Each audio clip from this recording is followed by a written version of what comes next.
কিছু কিছু নেতাও যে হাসিনার স্টাইলে বলার চেষ্টা করছেন, বা কেউ কেউ বলছেন যে ইউটিউব নাকি আমরা করতেছি, টাকা কামাচ্ছি। আরে বেটা, তুই একটা কমিটি বাণিজ্য করে যে টাকা কামাস, আমরা এক মাসে ইউটিউব করে তার 10 ভাগের 1 ভাগ আমাদের এই ফান্ডে ঢুকে না, আমরা পাই না।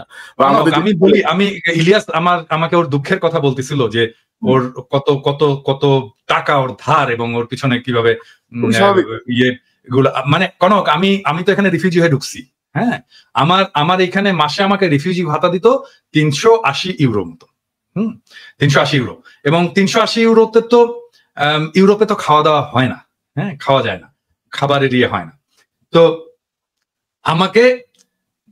আমাকে ইয়ে করতে হতো যে আমি কিভাবে 380 ইউরোর মধ্যে খাবার আছে, খাবার ছাড়াও তো আরো কিছু, চুল কাটতে হয়, তাই না, আমাকে জামা কাপড় কিনতে হয়, এই জিনিসগুলো তো আছে। তো এই সমস্ত বাদ দিয়ে আমি চেষ্টা করতাম যে 200-250 ইউরোর মধ্যে যেন আমি খেতে পাই। সেটাও কিন্তু সম্ভব হতো না। এবং আমি কি করতাম জানেন, আমি এই যে যে সবাই জানি যে ডিপার্টমেন্টাল স্টোর গুলোতে, সুপার মার্কেটে নেয়ার এক্সপায়ারি প্রোডাক্ট গুলো খুব কম দামে রাখে আর কি, কম দামে মাংস টাংস সবজি ইত্যাদি রেখে দেয়, একটা স্পেস আছে যেখানে নেয়ার এক্সপায়ারি জিনিস রাখে খুব অল্প দামে। আমি ওই জিনিসগুলো কিনে খাইছি আমি রিফিউজি লাইফে। হ্যাঁ, কেউ কোনোদিন জিজ্ঞেস করেনি যে আপনি কিভাবে আছেন, আপনার কিভাবে চলে, আপনি কিভাবে পান, আপনার খাওয়া দাওয়া কিভাবে, আপনি কি খাইছেন আজকে। না, তখন তো দাদা ওনাদের ওই ইনকামটা ছিল না। এখন যে ইনকামটা হয়েছে, যে বলেছেন যে আপনাদের প্রয়োজন হলে চাঁদা তুলে আপনাদেরকে দিবেন, এটা তো ছিল না তখন ওনাদের। আমাদেরকে চাঁদা তোলার যদি ওনার সামর্থ্য থাকে, চাঁদা তুলে উনি শহীদ পরিবারগুলোকে দিক, এখনো তো দিতে হয় আমাকে দিতে হয়। আমি তো কয়েকটা শহীদ পরিবারের দায়িত্ব নিয়েছি। কোন চাঁদাটা আমি বুঝতে পারিনি, এটা কি এমনিতেই মানে মানুষের কাছে চেয়ে, নাকি যে চাঁদা নিয়ে মানুষ এখন কথা বলছে বিভিন্ন টেম্পো স্ট্যান্ড কিমি বলে, এগুলোর ওই চাঁদা কিনা, এটা আমাদের জানা। উনি তো মির্জা আব্বাস তো প্রথম থেকে চাঁদাবাজ। ওনার যে সম্পদ, আজকে তো ভিডিও করছে, আমি জানি না দেখছো কিনা, ওনার যে হিস্ট্রি, ওনাকে দেখাতে হবে উনি কিভাবে ব্যাংকের মালিক হয়েছেন। এই জন্য না উনি আমাদের বিরুদ্ধে বলছেন, এটা প্রত্যেককেই দেখাতে হবে। মানে নির্বাচন আসুক, প্রত্যেকে নির্বাচনের যারা prominent candidate, respective of Jamaat, BNP, যে দলই হোক না কেন, সেই দলের, এমনকি এনসিপি, ছাত্রদের দল, প্রত্যেককে দেখাতে হবে যে তুমি যে নির্বাচনের খরচটা করছো, তোমার যে সম্পদ, এই সম্পদের উৎসটা কোথায়, এটা দেখাতে হবে। ইলিয়াস, আপনার কাছে শুনি। আর দাদা, আপনি তো আপনার কথা বললেন, আমার বিষয়, আমরা তো ইলিয়াস আর আমি তো কাছাকাছি একই শহরে পাশাপাশি থাকি, মানে স্ট্রাগলটা কিভাবে হয়েছে, কাউকে কখনো কি পাশে পাইছি আমরা? এখন যত বড় বড় মসমস কিভাবে করছি, কিভাবে আমরা মানে এত কিছু পদে কাজ করে যাচ্ছি, মানে সেই জায়গাটায় ধন্যবাদ মুখে মুখে বলছে আহা উহু বলছে, কিন্তু এই যে হ্যাঁ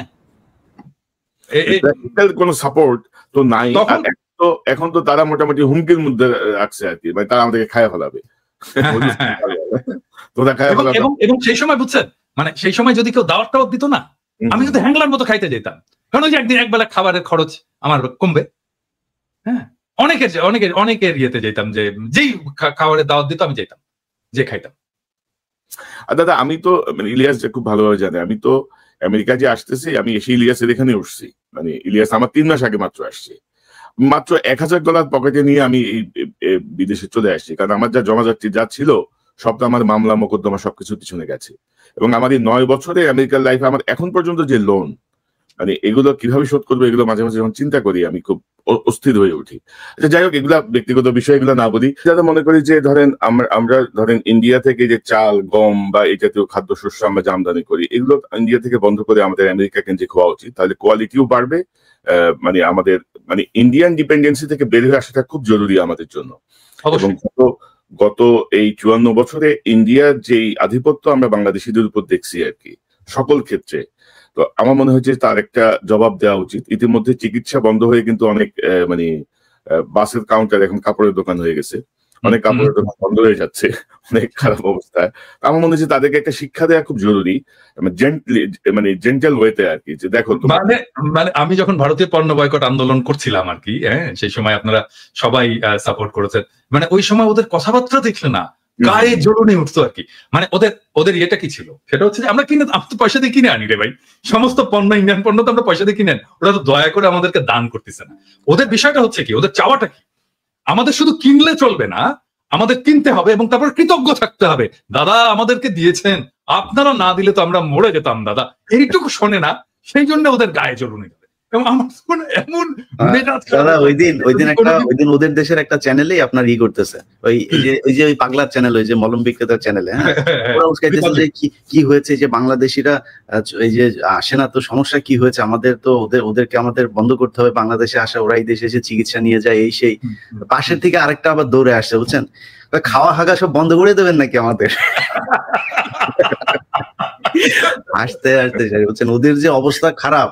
আমরা দাদা যদি খালি চীন পাকিস্তান এদিকে দুই দেশের সাথে যদি পাকিস্তানের চিকিৎসা ব্যবস্থাও অনেক ভালো, এবং চীন যেটা আমি যে এটা দেখলাম, এখানে আপনার ওদের একটা হসপিটালের একটা ফ্লোর ওরা বাংলাদেশের জন্য ছেড়ে দিতে চাইছে, এবং চীনের মানুষের যেই চিকিৎসার যে খরচ তার চাইতে তারা কম নিবে। তারপর চিটাগাং এর সাথে একটা বোধহয় স্পেশাল ওরা একটা রুটও করতেছে ফ্লাইটের জন্য, যেহেতু আমাদের মানে স্থল পথে যাওয়ার সুযোগ নাই, এবং সেটা খুব চিপ রেটে করার জন্য এই মুহূর্তে বাংলাদেশের সাথে চীনের যে বিমানের টিকিট ভাড়া বোধহয় একটু বেশি, এটা চিপ করার জন্য ওরা একটা কাজ করতেছে, অনেকগুলো কাজ করে আসে, এবং স্টুডেন্টদেরকে ওইখানে পাঠানোর জন্য আরো বেশি আমি মনে করি টেকনোলজিতে করার জন্য ওদের যেই এখানে হারবার্ড টারবার্ড যা যা আছে, MIT এদের চাইতো আমার মনে হয় অনেক বেশি আপনার কি বলে চীনের ওদের ইউনিভার্সিটির মান কোনো অংশে কমা না, তো সেখানে পাঠানো যাইতে পারে। মানে ইলিয়াস ধরেন যে মানে ইন্ডিয়ান দাসত্বের চেয়ে আমি মনে করি যে চীনের সাথে বন্ধুত্ব বা আমেরিকার সাথে বন্ধুত্ব অনেক বেশি গুরুত্বপূর্ণ হবে বাংলাদেশের জন্য। এবং আমরা যে চিকিৎসার জায়গাটা যেহেতু তারা জোর করে, আমাদের চিকিৎসার যে অধিকার, এটা তো বিশ্বব্যাপী মানবাধিকারের অন্যতম একটা অংশ বিষয়, তাই না? সেটি যেহেতু তারা বন্ধ করেছে, কারণ একটা অ্যাটিটিউড করে একটা স্বৈরাচারী শাসককে রক্ষা করার নামে, মানে বিশ্বের সর্ববৃহৎ গণতন্ত্রের দাবিদার একটা দেশ, তো আমার মনে হয় যে আমাদের ওই চিকিৎসার জায়গাটায় আমরা চীনের দিকেই থাকি, পাকিস্তানের দিকে যাই প্রয়োজনে। আর আমাদের দেশে তামিম ইকবালের চিকিৎসার পরে আসলে চিকিৎসকদের প্রতি অন্যরকম আস্থা বেড়ে গেছে না কোনো, মানে আমাদের তো কিছু চিকিৎসার প্রবলেম আছে, এটা আমাদেরকে স্বীকার করতে হবে। বিং এ ডক্টর, এটা আমি সবসময় আত্মসমালোচনা হিসেবেই দেখি, হ্যাঁ। কিন্তু বাংলাদেশের চিকিৎসা ব্যবস্থাকে ঢেলে সাজাতে বড় জোর খুব বেশি হলে, মানে বাংলাদেশের থেকে যাবে না তো কোথাও, বরং বাংলাদেশে আসবে চিকিৎসা করতে। এটা করতে হলে বড় জোর 10 বছর সময় লাগবে। মানে ধরেন আমি যদি দেশে যাই 10 বছর যদি কাজ করতে, সরকারে থাকতে হবে না, সরকারে থাকার দরকার নেই, সরকারের বাইরে থেকে যদি আমি 10 বছর কাজ করতে পারি না, বাংলাদেশের হেলথ সিস্টেম একদম পুরো পাল্টায় দেওয়া সম্ভব, হ্যাঁ। এবং বাংলাদেশের মানুষজন বাইরে থেকে চিকিৎসা করতে আসবে।